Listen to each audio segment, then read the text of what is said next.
شعبہ میں بات کی ہے وہ زیادہ اہم ہے کہ اس محفل میں آپ کچھ چیزیں سیکھ لیں، اور سیکھ کا عمل ظاہر ہے کہ مسلسل جاری رہتا ہے اور ہمیں سیکھتا رہنا چاہیے۔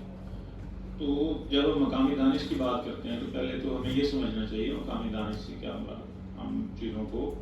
کٹمٹ کر دیتے ہیں۔ مزید امجد کیوں حوالہ بنے؟ نظم کا ہمارے ہاں جب حوالے کی بات کی جاتی ہے تو ایک اختلاف 1990 کے بعد سامنے آیا شاعروں کی قداوری کے معاملے میں کہ یہ شاعر بڑا نہیں ہے، یہ شاعر بڑا ہے۔ اس پہ بھی آپ کو اختلاف ملیں گے کہ شاعر بڑے چھوٹے نہیں ہوتے، افراد بھی بڑے چھوٹے ہوتے ہیں، انسان بھی بڑے چھوٹے ہوتے ہیں، کردار بھی بڑے چھوٹے ہوتے ہیں، شاعر بھی بڑے چھوٹے ہوتے ہیں۔ شاعری کے معاملے میں جو شعری متن جتنا زیادہ وسعت انگیز ہوگا، جتنا زیادہ وہ آپ کے ادراک کو نئی چیزیں سکھائے گا، جتنا زیادہ وہ آپ کو کچھ چیزیں سمجھائے گا، جتنا زیادہ وہ آپ کی زندگی کے ساتھ ریلیونٹ ہوگا، وہ اتنا بڑا ادب ہوگا۔ اور مجید امجد کی خوبی یہ ہے کہ انہوں نے پہلی دفعہ اردو نظم کو روزمرہ کی زندگی کی بہت ساری چیزوں سے روشناس کرایا۔ اگر ہم نظم کے بنیاد گزاروں کو دیکھتے ہیں تو ہمارے پاس 4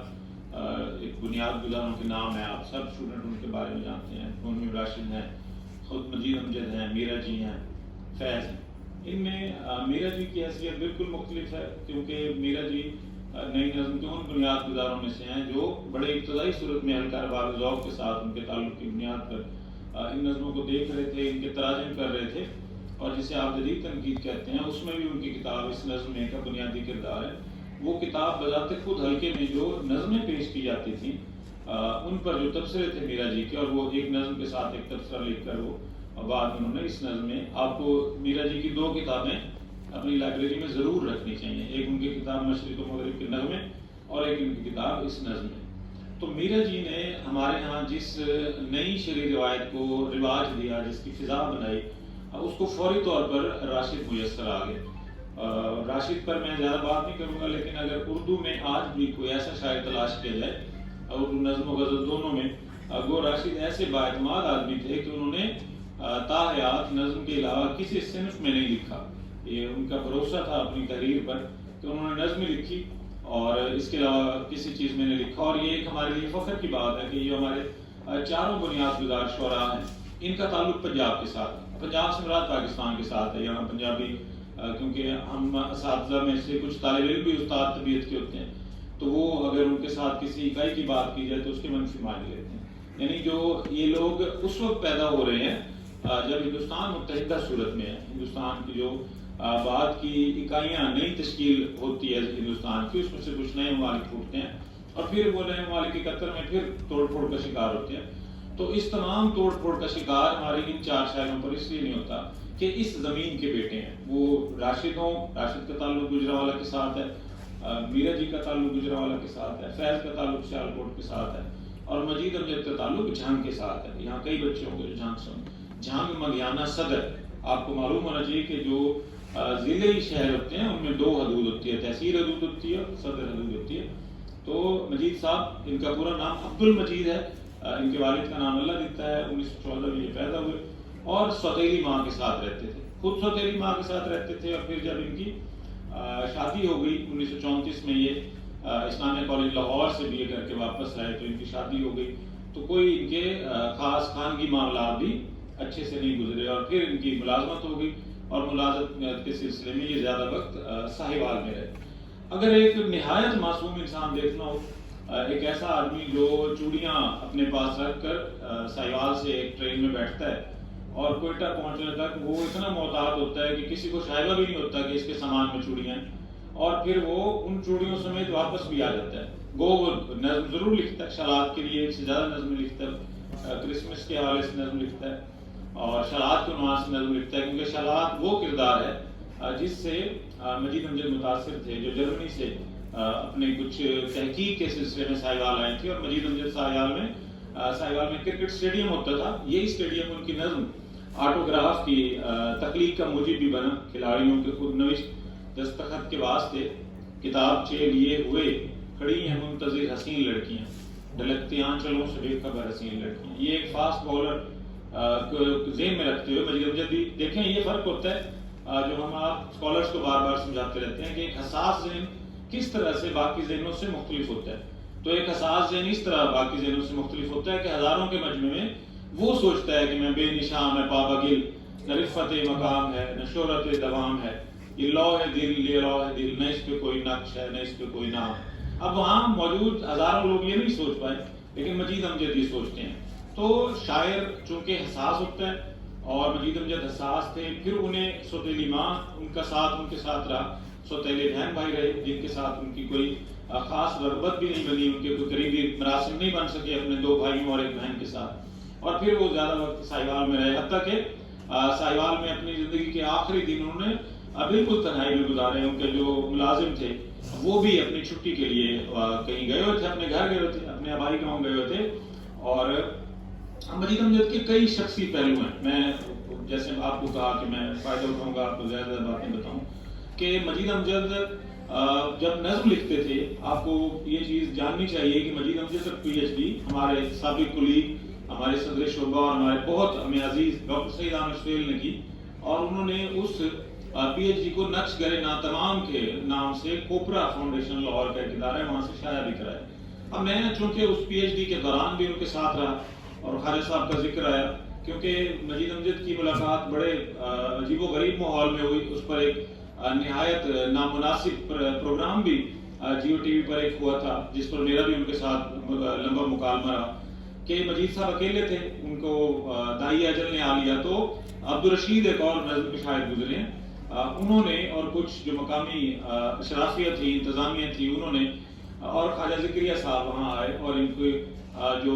جسد خاکی تھا اسے جھنگ بھجوایا، اور جو ان کا سامان تھا وہ خواجہ صاحب نے اپنی تحویل میں لے لیا. میں یہ کہوں گا کیونکہ مجید امجد صرف شاعر نہیں تھے، وہ علم جفر کے ماہر تھے، وہ درس شناسی کے علم میں مہارت رکھتے تھے، وہ نہایت شاندار نوزدان تھے. یعنی ایک لمبے وقت تک مجید امجد کی نظموں کو بہت سارے زیادہ لائق لوگ نثری نظمیں قرار دیتے رہے، جبکہ وہ مجید صاحب نے اضافات کا استعمال کیا تھا. وہ نظمیں نثری نہیں تھی، وہ نظمیں وزن میں تھی. ہمارے یہاں یہ عام ہے، میں اکثر اپنے اسکالرز کو کہتا رہتا ہوں کہ اتنا آپ عروض کے معاملے میں بنیادی باتیں سیکھ لیں کہ بے وزن جو متن ہے اس کو شناخت کر سکیں. یہ بڑا ضروری ہے جن بچوں نے اسی میڈیا میں رہنا ہے یا اردو میں رہنا ہے، PhD کرنی ہے،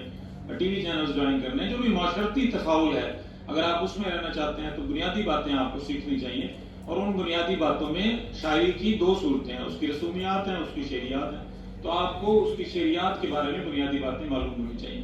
تو مجید صاحب اپنے مہمانوں کو ہمیشہ بادام پیش کیا کرتے تھے، ہمیشہ اپنے پاس جو بادام کا مغز ہے، جسے آپ گٹھلی نکلا ہوا بادام کہتے ہیں، وہ رکھتے تھے. ان کے پاس ایک ٹرنک تھا، ان کی جو کل کائنات ہے وہ ٹرنک تھا. وہ جب کوئی نظم لکھتے تھے اور اسے بار بار کاٹتے رہتے تھے. ڈاکٹر صاحب نے اشارہ کیا ان کے کلیات کا، تو کلیات کے نیچے بھی اکثر جو نظمیں ہیں ان کا سال تصنیف درج ہے. یہ اردو میں مجید صاحب سے یہ رواج ہوا کہ پھر لوگوں نے ایک بڑے شاعر کا تتبع کرتے ہوئے اپنا جو زمانہ تصنیف ہے، زمانہ تخلیق ہے، اپنی تخلیقات کے ساتھ لکھنا شروع کر دیا. اسی طرح وہ اپنی جو نظمیں ہیں، عامر سہیل صاحب ہمیں بتاتے ہیں کہ جب وہ ٹرنک انہوں نے ملاحظہ کیا تو ایک سلیقے کے ساتھ انہوں نے اپنی ہر نظم کاغذ پر لکھ کر اور ترتیب کے ساتھ نظم کے اوپر نظم رکھی ہوئی تھی. اور جو ان کا شعری ایک پوری دنیا ہے، اس میں آپ کا جو پاکستان ہے یہ جیتا جاگتا پاکستان آپ کو ملتا ہے. اور جب ہم مقامی دانش کی بات کرتے ہیں یا لوکل انٹلیکٹ کی بات کرتے ہیں یا کلچرل انٹلیکٹ کی بات کرتے ہیں تو مجید امجد کا کینوس بڑا وسیع ہے. اگر ہم یہ دیکھیں کہ مقامی دانش سے کیا مراد ہے تو اس میں ایک انگریز مصنف گیریسن نے کہا کہ اس کے 3 مراحل ہوتے ہیں. ایک اس کا تخلیقی مرحلہ ہوتا ہے، ایک اس کا عملی مرحلہ ہوتا ہے، ایک اس کا تجزیاتی مرحلہ ہوتا ہے. تو ان 3 مرحلوں پر کوئی تخلیق کار جب شعری تجربے سے گزرتا ہے تو وہ ان 3 مرحلوں سے گزرتے ہوئے اپنی شاعری میں مقامی جو قضیہ ہے، آپ سب یہ چیز پڑھتے رہتے ہیں کہ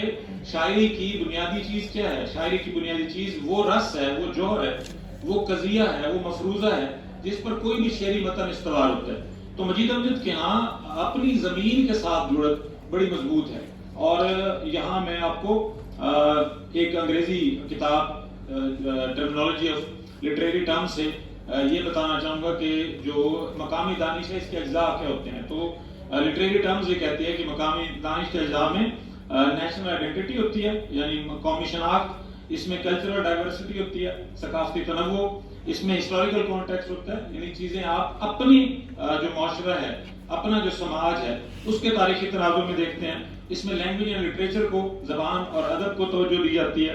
اور اس میں پالیسی اینڈ گورننس کہ جو آپ کا معاشرے کا چلن ہے، جن بنیادوں پر معاشرہ چل رہا ہے ان بنیادوں کو دیکھا جاتا ہے. میری بات طویل ہوتی جائے گی، آپ لوگ تو بور ہوتے رہیں، کوئی زیادہ پریشانی کی بات نہیں ہے، لیکن کیونکہ آپ کے بور ہونے کی تو ہمیں عادت ہوتی ہے. آپ اتنا بور ہو چکے ہوتے ہیں ہم سے کہ پھر آپ بور نہ ہو تو ہمیں پریشانی ہوتی ہے کہ آج ہمارے اسکالرز کو کیا ہو گیا کہ یہ ہماری باتوں سے بور نہیں ہو رہے. تو یہ جو چاروں پانچوں چیزیں ہیں، یہ کسی بھی میرے سے وہ صفحہ بھی کہیں گم ہو گیا، میری عمر بھی ایسی نہیں ہے کہ چیزیں یاد رہیں. تو متن کوئی بھی شعری متن ہو، ویسے تو یہ فکشن پر بھی اطلاق کرے گا، یہ بات فکشن پر بھی اطلاق کرے گی. اب پہلا سوال تو یہ کہ بڑی شاعری یا بڑا فکشن کیا ہے؟ تو ہر وہ ادب جو آپ کی زندگی کی تلخی اور شیرینی کو اس کے تمام تر جزیات کے ساتھ تخلیق کرے، وہ بڑا ادب ہے. یعنی ادب کی خوبی یہ ہے کہ یہ حقیقی ایسی تاریخ ہوتی ہے جو تخیل کی مدد سے پیش کی جاتی ہے، اور یہ اس لیے حقائق پر مبنی ہوتی ہے. جس طرح تاریخ حقائق پر مبنی نہیں ہوتی، لیکن اس میں جو منطقی دلیل ہے، جو منطقی سہارا ہے وہ لیا جاتا ہے ادب میں. اچھا، ایک اور مجھے باتوں سے باتیں یاد آ رہی ہیں کہ ہمارے یہاں پہ یہ سمجھ لیا جاتا ہے کہ جو لٹریری ٹیکسٹ ہیں، یہ جو لٹریری متن ہے، یہ کوئی لاجک سے خالی ہوتے ہیں. ایسا بالکل نہیں ہے. شاعری کی اپنی پوئٹک لاجک ہوتی ہے، فکشن کی اپنی لاجک ہوتی ہے. تو یہ جیسے جیسے آپ چیزیں سمجھتے جاتے ہیں، جیسے جیسے چیزوں کے بارے میں آپ کی رائے بہتر ہوتی جاتی ہے، جیسے جیسے آپ کا دائرہ وسیع ہوتا جاتا ہے، تو آپ انہیں بہتر طور پر سمجھ سکتے ہیں. اب اگر ہم اپنے ان چار شاعروں کی ایک ایک دنیا متعین کریں تو میرا جی کے ہاں ہمیں پوری عالمی جو نظم ہے، عالمی نظم کے پرتو اردو نظم میں آتے ہوئے دکھائی دیتے ہیں. انہوں نے اس زمانے میں بنگالی شاعروں کو، اطالوی شاعروں کو، ہر طرح کے شاعروں کو ترجمہ کر کے اردو میں رواج دیا. میں یہ خاص طور پر آپ کے لیے لکھ کر لایا تھا، خاص طور پر ان بچوں کے لیے جو کہ معذرت خواہانہ رویہ اختیار کرتے ہیں اردو پڑھتے ہوئے، اور وہ ایسا سمجھتے ہیں کہ وہ ایک ایسے مضمون کے یا ایسے موضوع کے ساتھ جڑے ہوئے ہیں جس سے معاشرے میں وہ مقام حاصل نہیں ہے، وہ توجہ حاصل نہیں ہے جو شاید ہونی چاہیے تھی. تو صرف مجید امجد کو میں جو ان کی نظمیں جن زبانوں میں درجن بھر ترجمہ کی گئی ہیں، ان کے مترجمین کے نام آپ کو بتا رہا ہوں اور ان کی زبانیں بتا رہا ہوں. تو مجید صاحب کو فارسی زبان میں زیاد کاؤسی نژاد نے ترجمہ کیا، اور یہ پورا ان کی کتاب چھپی ہوئی ہے ایران میں. آپ اگر تھوڑی سی کوشش کریں تو جو ایرانی کونسل ہے اس کی ویب سائٹ پر یہ کتاب پڑھی ہے. اسی طرح اطالوی زبان میں مجید صاحب کو ماسیمو بون نے ترجمہ کیا، اور انگریزی زبان میں افشار فاروقی نے، محمد سلیم الرحمان نے، حسن فاروق نے، اور جو ہندی میں یا جو دیگر ہندوستان کے اطراف کی زبانیں ہیں ان کا تو شمار ہی نہیں ہے. اور یہ مجید امجد، نون میم راشد، فیض، آپ کو معلوم ہونا چاہیے کہ فیض کو لینن امن ایوان ملا ہوا ہے، اور وہ واحد اردو کے شاعر ہیں جنہیں اس زمانے میں عالمی پذیرائی حاصل ہوئی جس وقت اتنا کچھ مواد یا اتنی کچھ پذیرائی موجود نہیں تھی اور اتنی سہولتیں موجود نہیں تھی جو آج کے طالب علموں کو آپ کو دستیاب ہے. تو یہ کہنا کہ کوئی اردو کو معاشرتی سطح پر وہ اہمیت حاصل نہیں ہے، یہ ایک بڑا ہی غلط مفروض ہے جسے آپ بچوں کو محنت کے ساتھ ظاہر کرنا چاہیے.